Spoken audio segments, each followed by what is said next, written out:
Biden y Donald Trump comparten una cosa. En enero, mirando el año de las elecciones de mitad de mandato, el presidente Biden dijo que esperaba que los demócratas que se postulaban para el Congreso lo descartaran de manera destacada. Voy a estar mucho tiempo de gira, defendiendo el caso en todo el país con mis colegas que se postulan para reelección, lo predijo. Pero no ha resultado así. En cambio, muchos candidatos demócratas han participado en el delicado baile que los políticos de ambos partidos han tenido que dominar durante las últimas 2 décadas, mantener la distancia con un presidente de su propio partido sin repudiarlo abiertamente. Los 4 presidentes que hemos tenido hasta ahora en este siglo han sido particularmente impopulares. George W. Bush tuvo un tramo de alta aprobación después de los ataques del 11 de septiembre, pero pasó gran parte de su segundo mandato bajo el agua, a menudo profundamente. Un gráfico de la aprobación pública de Barack Obama se parece levemente a la de W. Superó brevemente el 50% en las 2 elecciones que ganó y al final de su mandato, pero lo demás pasó gran parte de sus 8 años en los 40.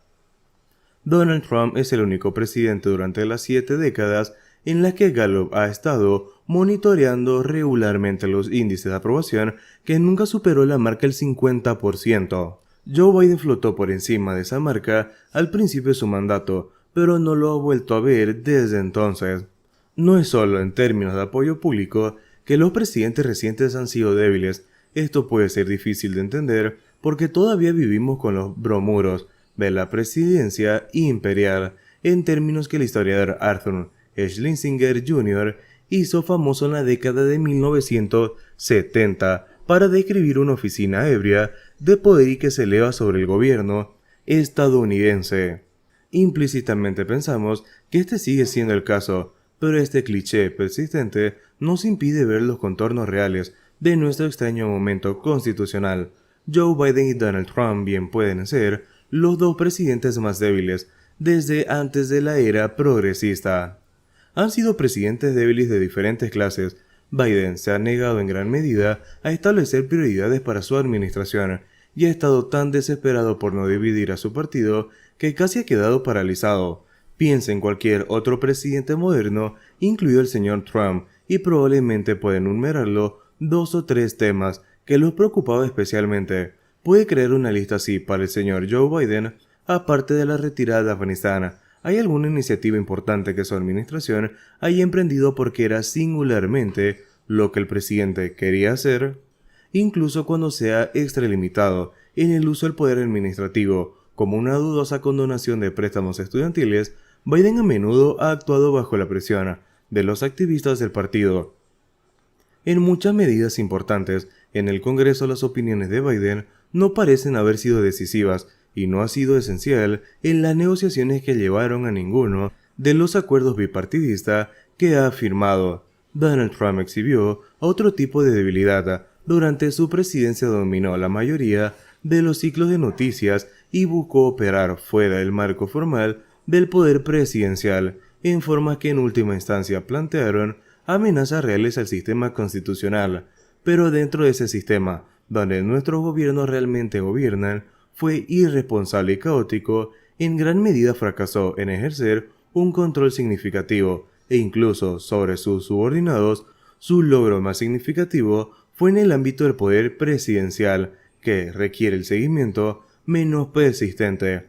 El nombramiento de jueces, incluido 3 jueces de la Corte Suprema, donde el papel del presidente termina casi tan pronto como comienza. En otras arenas por lo general no podía seguir un rumbo lo suficientemente como para llegar muy lejos.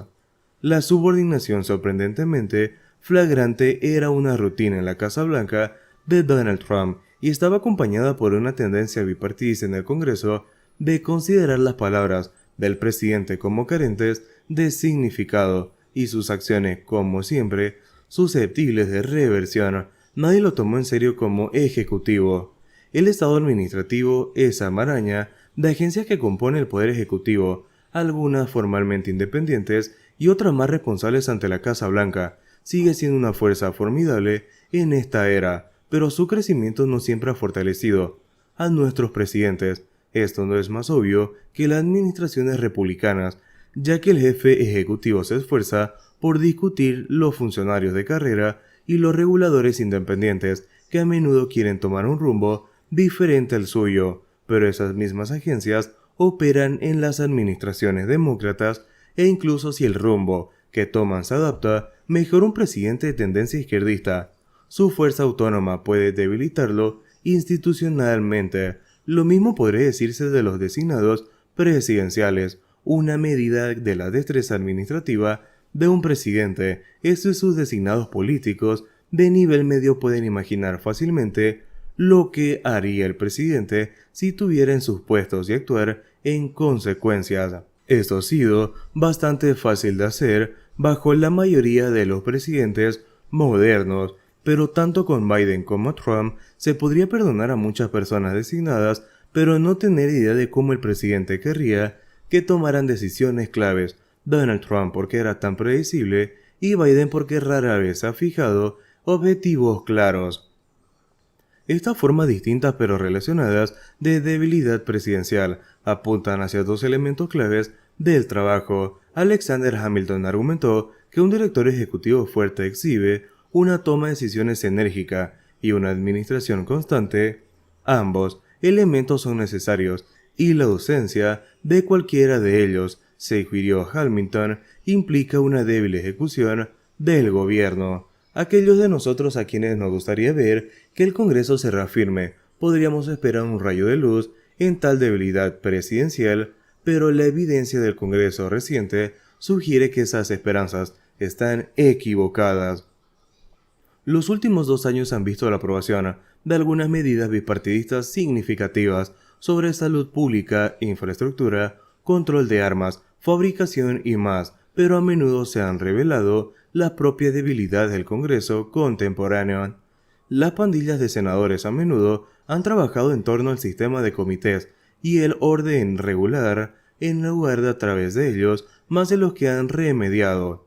Esto no debería sorprendernos. El presidente y el Congreso no tienen el mismo trabajo y la debilidad de uno que fortalece al otro.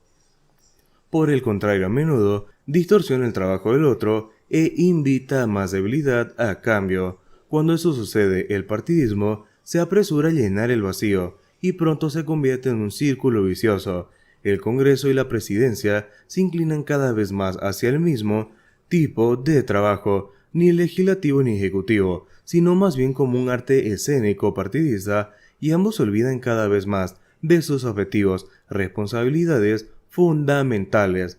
Esto es un problema particular para nuestros presidentes, porque a diferencia del trabajo del Congreso, el papel del presidente se define por las obligaciones que deben cumplir, como han argumentado los politólogos Joseph Bessett y Gary Schmidt. La presidencia se entiende mejor como un conjunto de deberes que como un arreglo de poderes, y la fuerza presidencial a menudo depende de cumplir con esas responsabilidades. Eso ha sido el trabajo central del director ejecutivo, ejecución fiel y predecible de los estatutos, elaboración constante de normas administrativas que pueden durar más allá de las próximas elecciones, priorización clara y acción prudencial dentro de la ley en respuesta a desafíos nacionales apremiantes que un presidente puede ejercer y por lo tanto fortalecer la fortaleza de la oficina, jugar al jefe de expertos y desdibujar deliberadamente la línea entre la retórica y la acción no es una receta para la influencia, sino para la desventura, hasta que nuestros directores ejecutivos comprendan que las cargas de su cargo son puntos fuertes, seguirán desconcertados por su propia debilidad e incapacidad de reunir al público a su lado. Por esta y muchas razones es que Donald Trump y Joe Biden se parecen mucho en bastantes puntos, pero no olvidemos de que no hay que comparar en la forma de administrar el cargo presidencial en el cual han estado realizando y el expresidente Donald Trump realizó.